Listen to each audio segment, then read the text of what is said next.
Salam radiasi. Om Swastiastu. Assalamualaikum warahmatullahi wabarakatuh. Salam sejahtera bagi kita semua. Di kesempatan yang baik ini saya akan menjelaskan tentang materi MSCT kardia. Pengertian dan tujuan. CT scan kardia adalah pencitraan pada jantung dengan bahan kontras ionik atau non-ionik dengan menggunakan alat MSCT scan. Tujuannya untuk mengetahui anatomi jantung dan pembuluh darah jantung. Adapun indikasinya, evaluasi pada chest pain, deteksi dini pada individu dengan risiko tinggi terjadi arteriosklerosis, evaluasi koronari anomalis, pemeriksaan koronari pada pasien yang tidak menginginkan tindakan operasi atau kateterisasi, evaluasi pada CAD pada pasien yang post operasi atau CABG. Risiko tinggi CAD antara lain kolesterol, histori famili, diabetes, hipertensi, perokok, obesitas, dan pengkonsumsi alkohol yang berlebihan. Anatomi pembuluh darah arteri jantung. Pembuluh darah kanan ada RCA, PDA, dan PLB. Pembuluh darah kiri LM, LAD, LCX, LMB. Di LAD itu ada diagonal dan septalnya. Di LCX ada marginal branch dan obtus marginal. Ilustrasi jantung seperti ini anatominya. Untuk ilustrasinya seperti ini. Ada aorta, RCA, left main-nya LM, LCX, dan LAD. Kontraindikasi, alergi kontras media, aritma, ekstrasistul, asma berat, alergi berat, dan gagal ginjal. Persiapan pasien sebelum tindakan. 1 hari sebelum tindakan, cek urium atau kreatinin. Puasa 4-6 jam sebelum pemeriksaan. Dilarang minum kopi, teh, minuman berkarbonasi, alkohol, dan merokok. Dilarang melakukan aktivitas berat. Riwayat penyakit jantung menahun, diharuskan memberitahu penyakitnya kepada dokter sebelum pemeriksaan CT scan dilaksanakan. Foto-foto lama juga harus disertakan sebagai bahan perbandingan. Persiapan pasien pemeriksaan di ruangan CT scan.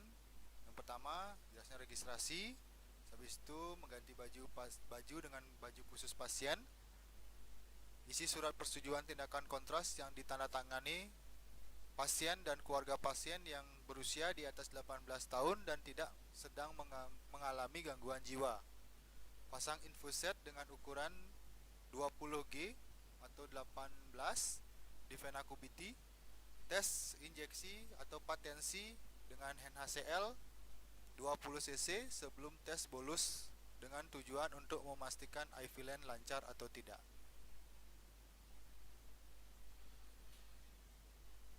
Untuk CT kardiak, untuk pemasangan elektrodo EKG-nya, bersihkan dengan alkohol, cukur rambut pada dada, tempatkan pada otot, LED dan wire sedapat mungkin di luar daerah area scan.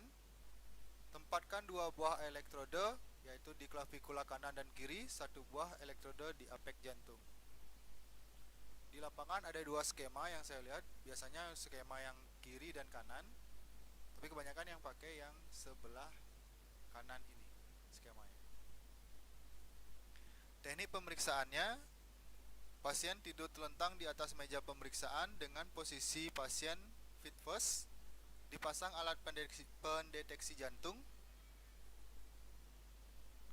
Dibuat topogram seperti gambar torak, foto torak, dan pasien dilatih aba-aba untuk tarik nafas keluarkan, tarik nafas tahan. Buat area scanning pada daerah jantung. Saya lihat gambar di bawah ini. Dari karina sampai di apek jantung.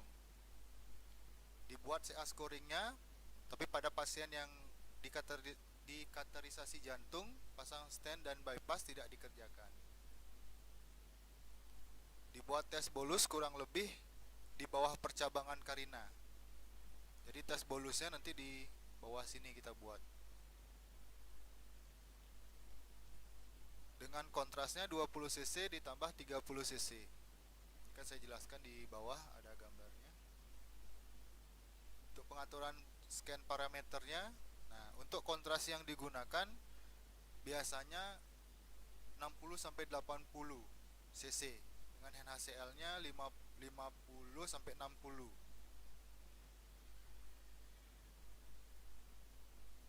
Adapun kriteria gambarnya meliputi seluruh coronary artery, kontras enhancement pada daerah aorta, kontras mengisi atrium kiri dan ventrikel kiri, tergambar aorta ascendant, tidak ada pergerakan jantung, tidak ada pembuluh darah yang terpotong, tidak ada slab, tidak ada artefak gambar.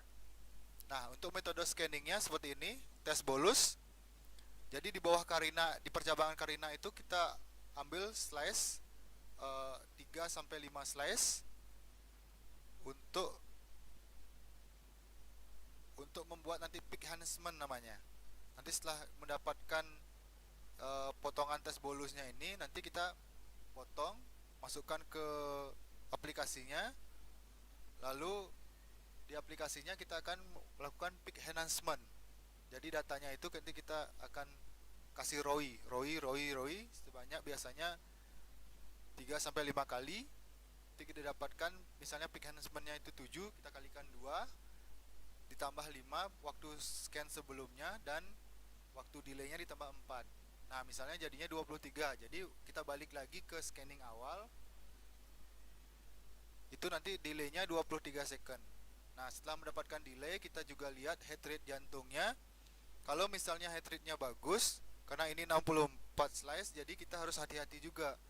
Ya, tidak bisa langsung hajar. Jadi 65 ke bawah, saat bagus kita langsung scan bersamaan.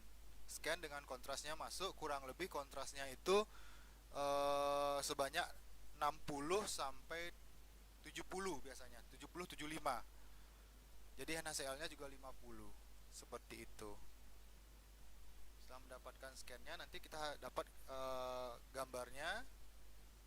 Nah, nanti ada pengolahan di gambarnya itu. Untuk rekonstruksinya itu ada 45 sampai 75. Biasanya saya pakai range-nya 45 sampai 75. Buat kalsium scoring-nya itu untuk cetaknya di kertas, buat 3D jantungnya juga di kertas. Nah, buat angionya, untuk angio jantungnya itu biasanya saya cetak di film.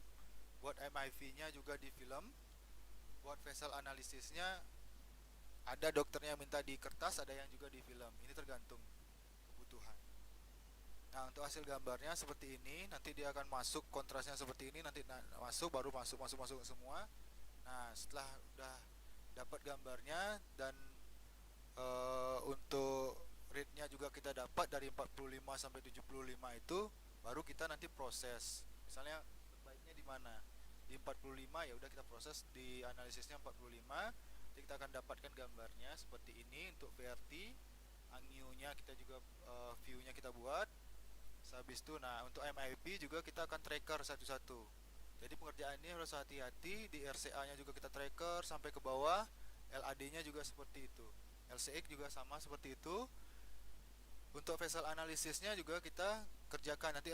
Untuk vessel analisis ini kita harus hati-hati juga, kita harus melihat untuk tracknya ini apakah kita melihat stenosis di arterinya.